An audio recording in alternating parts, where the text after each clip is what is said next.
FPL Game Week 24 final decisions. It feels like the most chaotic week we have had in FPL so far. So today we've got so much to cover. We need to talk about the flu that's going around the Liverpool camp. We need to talk about Salah's return, what's going to happen with Trent, Darwin, Jota. We need to talk about Manchester City, Haaland, Kevin De Bruyne. We need to look at my potential transfers. We need to talk about Luton. There is so much to cover. Hopefully we've got the injury updates and the team news that you need to finally make your Game Week 24 final decisions.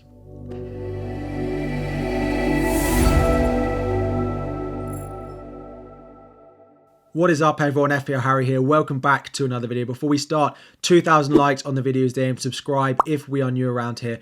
Where better to start? It is going to be looking at Liverpool. First of all, Mo Salah, when are we expecting him back? The whole prognosis that we expected him back in Game Week 25. However, Klopp said today, and I want to be very clear about what exactly Klopp said because I've seen it being misquoted a little bit. A lot of people are saying that he said he hopes for him to be back part of training next week, which would make it reasonable that he might play some minutes in Game Week 25. But actually what Klopp said is, I hope he's part, and then he corrected himself. He said, I hope he plays a part in some parts of training next week. For me, that is not great news around Salah being available for the double. My personal opinion is at the very, very best, we will see him on the bench against Brentford and maybe some minutes against Luton. But personally, my prediction is he's not in the squad against Brentford and then he makes the squad against Luton, either from the start or from most likely some minutes from the bench. This is good news if you are buying the likes of Darwin and Jota, and it has changed my transfer plans slightly, so we'll get to those at the end.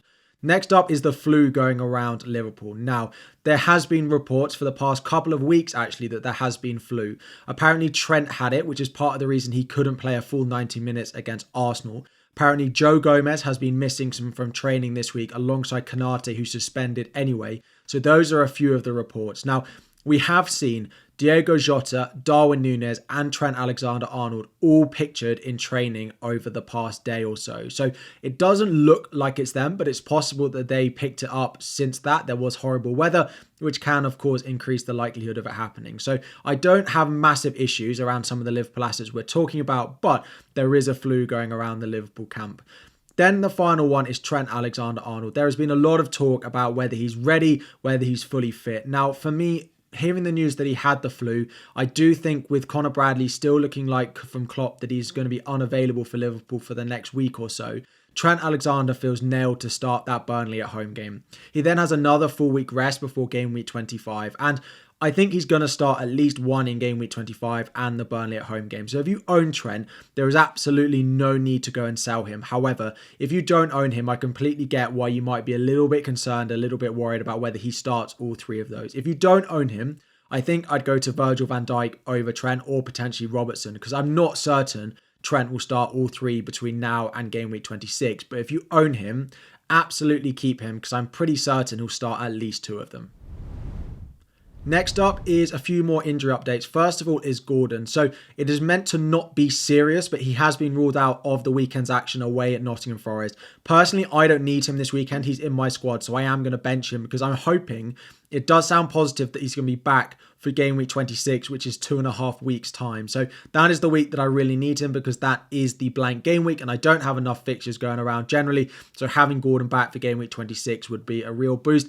And I personally think there's a chance he's maybe back for Game Week 25 as well. Next up are those returning with South Korea from the Asia Cup, and that is Son and Hwang Hee-chan, both of which were reported to training on Thursday at the very latest, being pictured in training. Both have been declared fit and available for selection for the weekend. Do I think they're going to start? Probably. Do I think it's certainty they're going to start? Not necessarily, but I do think both Son and Hwang will start for their teams. And the final one is Charlie Taylor. Finally, some positive news on Charlie Taylor. Now, he's got Liverpool away this week. The majority of us don't need him, but there is a chance that he makes the squad. It does seem like a slim chance, but that means good things. We need him in Game Week 26, a lot of us, because that is, of course, the blank game week. Game Week 26 is 2 weeks away, so if he's likely to make the squad or sort of a chance of making the squad this weekend, surely he is back available for Game Week 26.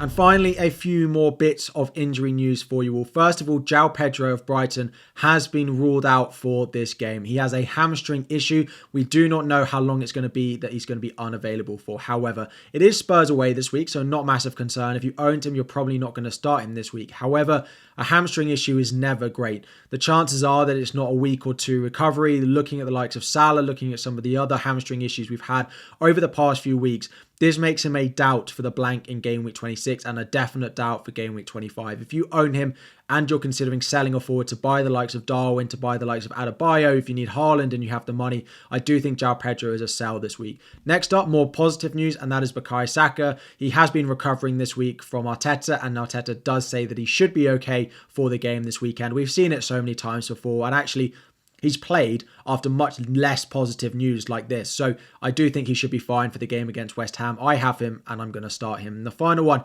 is Aston Villa defenders. So Konza was the one that people were going to because Pau Torres was out injured. But Konza picked up an injury in game week 23 and it looks like he's going to be out for about a month, which makes him a major doubt and almost basically rules him out of game week 26. But he should be back for game week 29, the next blank, when they are guaranteed a fixture. However, Pau Torres has been pictured returning to training. We have seen Emery be pretty positive about him, so whether he makes the squad this week or not, we don't 100% know, but he should be back for game week 26. So if you're looking to invest in an Aston Villa defender at the moment, it's probably Pau Torres. Now, you might think Alex Moreno is the one to go with, but Luca Dean is also back very close to being available for Aston Villa. He was very good at the start of the season and actually took Alex Moreno's place. We don't know which of them is going to be first choice when they are both fit. So do proceed with a little bit of caution if you're considering buying Alex Moreno this week. Now, just to talk a little bit about the blanks and doubles, I covered this in more detail during my team selection video from yesterday. But of course, we've had the doubles in game week 25. Confirmed, announced, and that is next week. We've also had the double added in game week 28. For Luton and for Bournemouth as well. We have the blanks confirmed now in game week 26. The next sort of unknown that we have is that game week 29, which is the biggest blank game week of the season. It is caused by the quarterfinals of the FA Cup. We will know for certain who blanks in that week by game week 27. Between game week 26 and game week 27, there is the next round of the FA Cup, and any team that progresses through that round into the quarterfinals will blank in game week 29 along with their opponents as well. So, for example, Chelsea-Arsenal is a fixture in that week. Arsenal are out of the FA Cup, but if Chelsea beat Leeds in the next round, then Arsenal-Chelsea will be a blank in that game week. So it is something we can start to plan for, but we won't know for certain until we go into game week 27 who is likely to blank that week. Now, it does make things a little bit interesting. This is the part of the season that we love. This is the part of the season that planning really makes you win your mini leagues and gain that overall rank. Because if you can get lots of doublers out, but also not sacrifice the amount of players you have in the blank game weeks as well, and I'll talk about this with my squad in a moment, that is the planning you need to do, and we'll be talking about all of this in chip strategy videos over the next couple of weeks as well. And personally, I don't plan on using any chip apart from the triple captain before game week 29, or not including 29 as well. Game week 30 will be the first time I use any chip apart from a triple captaincy, which might be played on Manchester City and Haaland in game week 25, or it might be played on Dominic Solanke in game week 28. Now, that is subject to change because if there are lots of cup upsets, my team might not be as well set up as I currently think, but that is the current plan to save all my other chips. Wildcard game week 30, 31, free hit game week 34, and bench boost in game week 37 is my current plan at the moment. Now, looking at the top 5 players to buy across all of the positions. First of all, we're going to start in goal. Kaminski is the number 1 goalkeeper. He doubles in game week 25 and doubles in game week 28. However, he does blank in game week 26. So if you don't have another keeper for game week 26, like an Areola or a Dubravka, then you probably can't buy Kaminski this week. But if you do have anyone that plays in game week 26, Kaminski is the number 1 goalkeeper to buy. Next up is Flecken. He carries you through all of the blank game weeks. There's a fixture in game week 26, game week 29, and he doubles in game week 25 as well.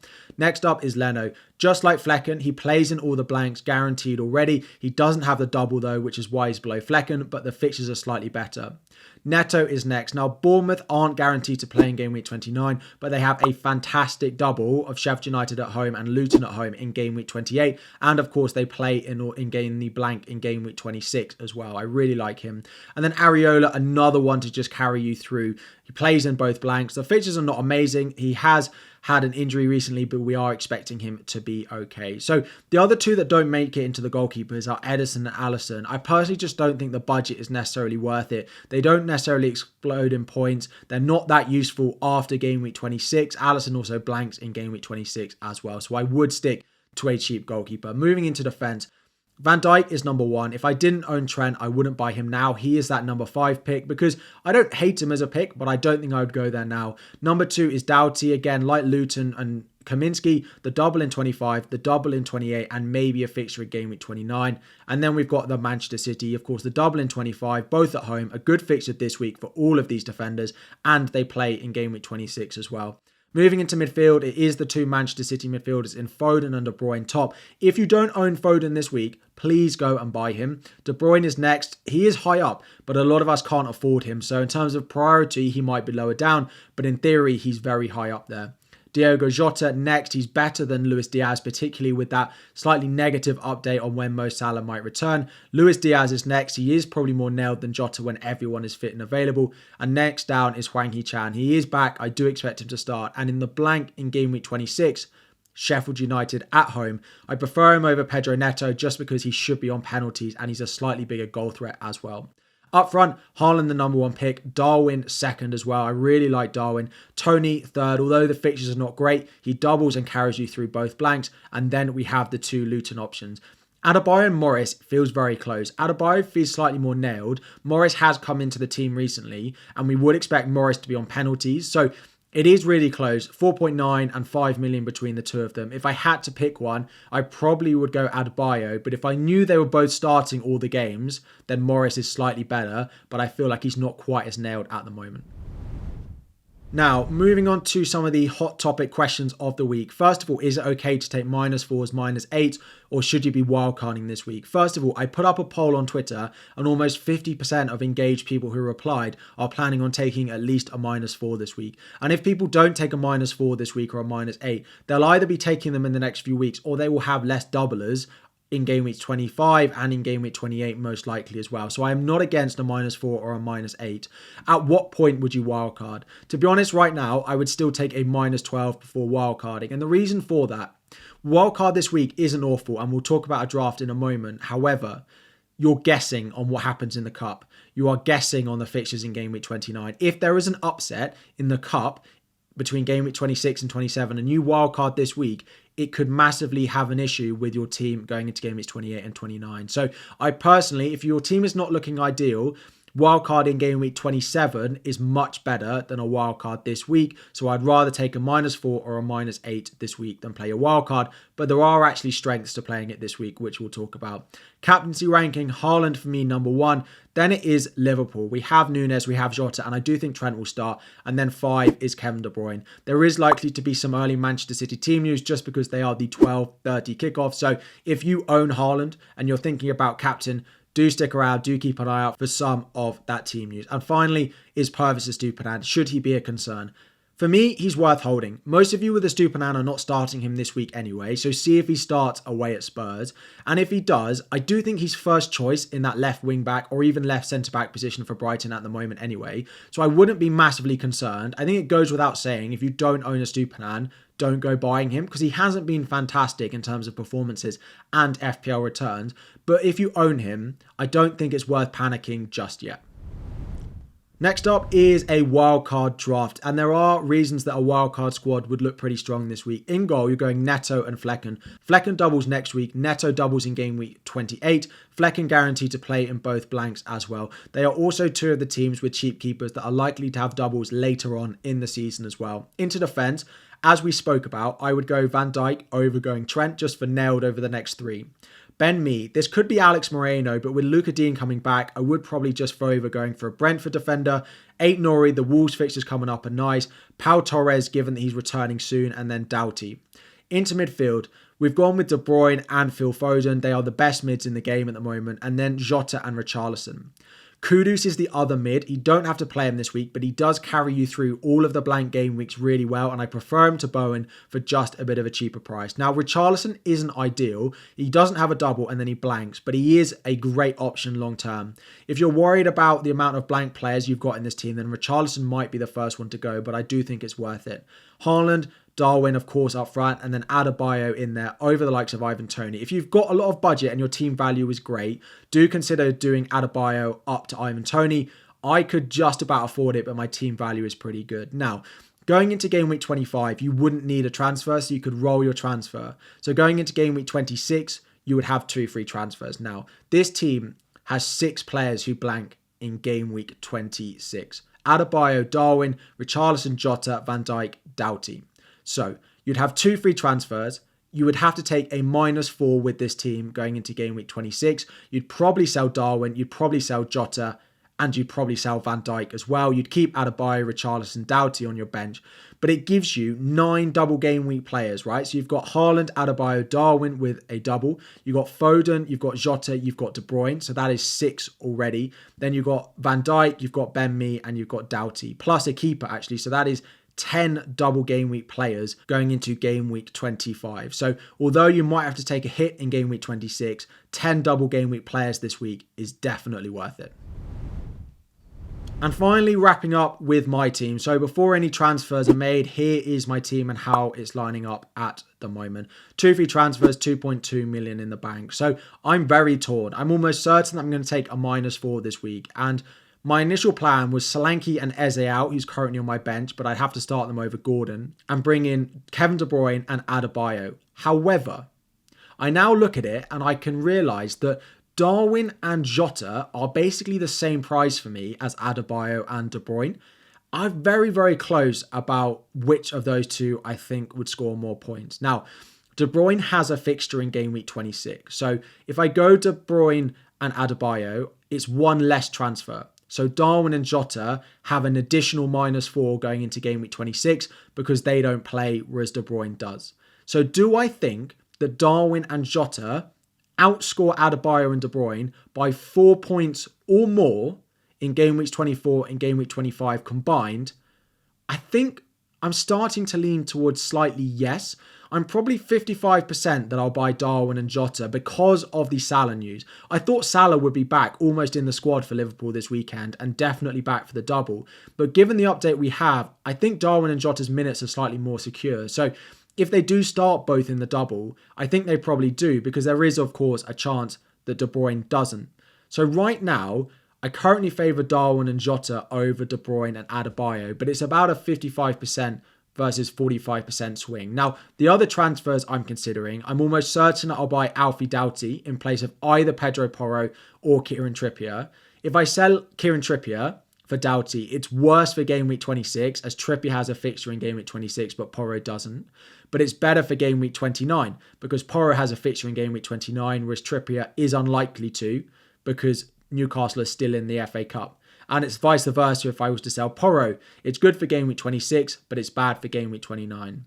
And then I'm stuck with the goalkeeper transfer. Is Dubravka up to Kaminsky worth another -4? All 3 of those for a -8 doesn't necessarily seem worth it. So at the moment, because of that Salah update, I do think that Solanke to Darwin, Eze, because it doesn't look like he's back anytime soon, to Diego Jota, and Pedro Porro down to Doughty are going to be my 3 moves this week for a -4. In terms of double game week players, it would give me Haaland, Foden, triple Liverpool, and then, of course, Doughty as well. So that is 6 double game week players I would have this week. Now, I would have to take a hit going into game week 26 in order to get a full 11 out, but because Charlie Taylor looks like he's going to be back available for Burnley soon, that is hopefully positive. So that is what I'm currently planning. I will be waiting to Saturday morning before I make my final transfers. So Haaland likely to be the captain. Vice captain will probably move from Trent on to Darwin Núñez as well. Thank you so much for watching. Drop any questions you have about your team, about the doubles, about the blanks, who to buy, anything in this video, drop it all in the comment section down below. Thank you all so much for watching. We hit 95,000 subscribers this week as well. So close to the 100k. Thank you all so much for your support. 2,000 likes on the video is the aim. Subscribe if you are new around here as well. And I'll be back again very soon.